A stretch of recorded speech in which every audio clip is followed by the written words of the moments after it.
예고편이 심상치 않습니다. 16화 한 해만을 남겨두고 있는 경이로운 소문이죠. 마지막 화 예고편을 보니 많은 일이 일어나는 것 같아 보이는데 그중 가장 눈에 띄는 부분은 카운터들이 철중을 만나는 장면이었습니다. 언뜻 보기엔 신명이를 무찌르고 난 뒤 신명이 악귀가 흡수했던 영혼들을 다 구할 수 있었고, 그래서 악귀에게 흡수당했던 철중도 만날 수 있었다 생각할 수 있는데 뭔가 이상해 보이는 부분이 많습니다. 그 장면을 처음부터 하나하나 뜯어보면 융 시스템에 문제가 생긴 게 아니냐며 당황스러워하는 가모탁의 대사가 나오는데요. 그때 이들의 모습을 보면 융으로 올라가려는 듯 가슴에 손을 올린 모습의 카운터들이었습니다. 이 장면에선 두 가지를 예상해 볼 수 있는데요. 한 가지는 가슴에 손을 올려 융으로 가려 했지만 어쩐 일인지 융으로 가지 못하는 카운터들입니다. 그 상황에서 철중과 재회하는 모습이 나오는데 철중이 국수집 문을 열고 들어오는 장면은 뒤 배경이 전부 새하얀 상태였습니다. 융으로 올라가지 못하는 카운터들과 새하얀 배경인 융에서 들어오는 것 같아 보이는 철중의 모습, 마치 그곳이 현실이 아니라 융인 것 같아 보이는 모습이었는데요. 카운터들은 사망한 걸까요?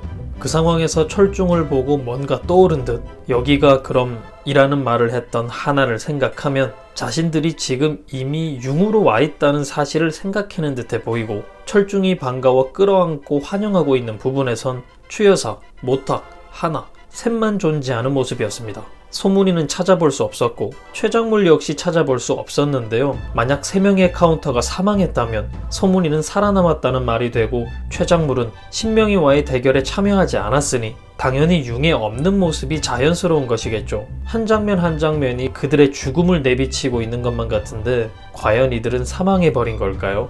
다른 한 가지는 융 시스템에 문제가 생긴 거 아니냐는 그 대사가 철중과 재회하고 난 뒤에 나온 상황에 대해서입니다. 그럼 앞의 상황과는 다른 상황으로 그 장면들을 다시 살펴보겠습니다.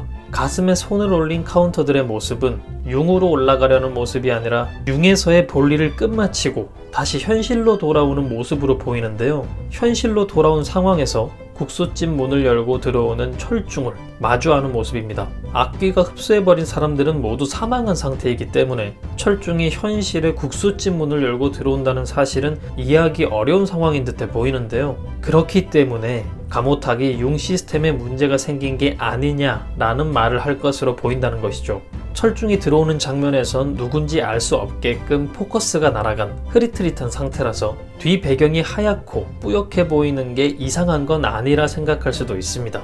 그리고 추여사에 한 번 더 하자 라고 말하는 대사도 있었는데요. 아마 철중과의 짧은 재회 이후에 다시 한번 철중을 만나자는 말로 해석해 볼 수도 있죠. 그렇다면 이들이 가슴에 손을 올리고 도착한 곳은 융인들이 있는 일반적인 융도, 국수집이 있는 현실도 아닌 다른 공간일 수도 있겠다는 생각이 드네요. 그렇다면 여기가 그럼 이라고 말했던 하나의 말은 융인들이나 다른 누군가에게서 들어만 봤지 들어와 보지는 못했던 곳 정도로 예상해 볼 수도 있을 것 같네요. 소문이와 최장물이 함께 있지 않은 모습은 어떻게 설명되어야 할까요? 예고편에서도 나오는 상황이지만 소문이는 신명이를 제거한 뒤 부모님을 만나러 가장 먼저 융으로 올라간 듯한 모습이었죠. 철중과 재회한 국수집이 현실이라면 어디 한 구석에서 혼자 가슴에 손을 올린 채 앉아있을 소문일 테고, 국수집이 일반적인 융이나 현실이 아닌 특별한 장소라면 소문이가 있는 융과는 다른 장소일 테니 소문이가 없는 건 쉽게 해결될 수 있는 문제인 것 같습니다.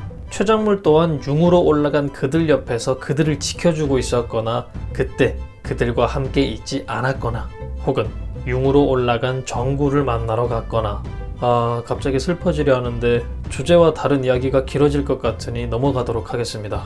소문이와 최장물을 제외한 3명의 카운터들과 철중의 만남, 저는 앞에서 말씀드렸던 두 가지 상황이 머릿속에 떠올랐는데 여러분은 어떻게 생각하시나요? 하지만 만약 그들이 사망한 상황이 되더라도 그냥 그렇게 끝날 것 같진 않아 보이는데, 소문이가 만약 그들을 융에서 다시 불러오는 능력까지 보인다면 시즌2 그런 소문이와 만나야 할 악귀들은 몇 단계나 더 지나야 될까 하는 생각에 머리가 아파오네요.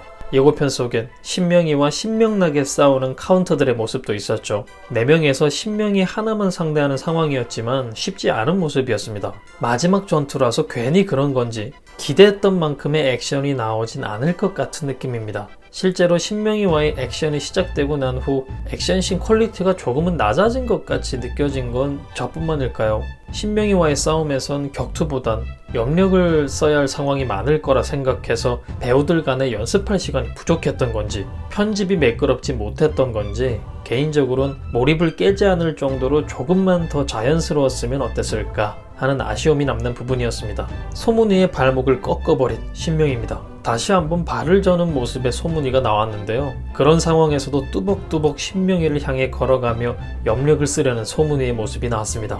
왠지 마지막 한 방을 먹일 것 같은 모습의 소문이었는데 이번에는 어떤 능력을 보여줄 소문일까요? 돌을 들어올리며 모두를 기대하게끔 만들었다가 결국은 아무것도 아니었던 상황에 힘 빠지게 만들었던 적이 있었죠. 신명희와는 이번이 마지막 싸움일 것 같아 보이니 그만큼 경이로운 염력 능력을 보여줬으면 좋겠다는 기대를 가져봅니다. 악귀놈이 얼마나 많은 사람들의 영혼을 흡수해대고 다닌 건지 융에 많은 사람들이 올라와 있는 모습을 볼 수 있었습니다. 아마 소문이가 그 사람들 속에서 부모님을 찾는다고 고생 좀 했을 것 같은데 결국은 부모님과 만나게 된 소문이었죠. 고마워요 학생. 18살이 된 소문이를 알아보지 못하는 듯한 엄마였죠.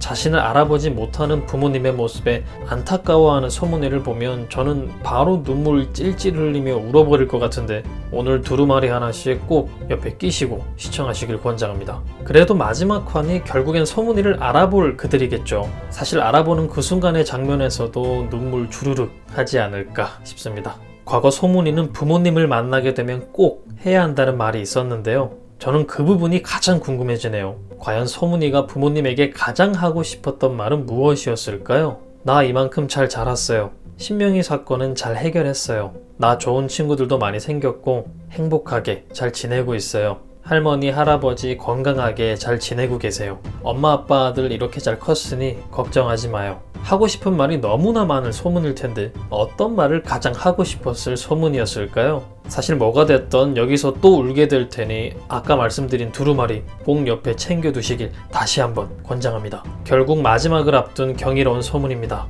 정말 경이로웠던 드라마였죠. 한 명 한 명 매력 넘치는 캐릭터들을 한동안 잊을 수 없을 것 같은데 시즌2까지는 한참 남았고 너무 아쉬운 마음입니다. 한 해를 불태운 정구 또한 그만큼 아쉬운 역할이었죠. 어색함 하나 없이 너무 이들과 잘 어우러져 정말 시즌2부터 함께 했으면 좋겠다는 마음이었는데 안타까운 마지막을 맞아 이 또한 너무 아쉬운 부분이네요.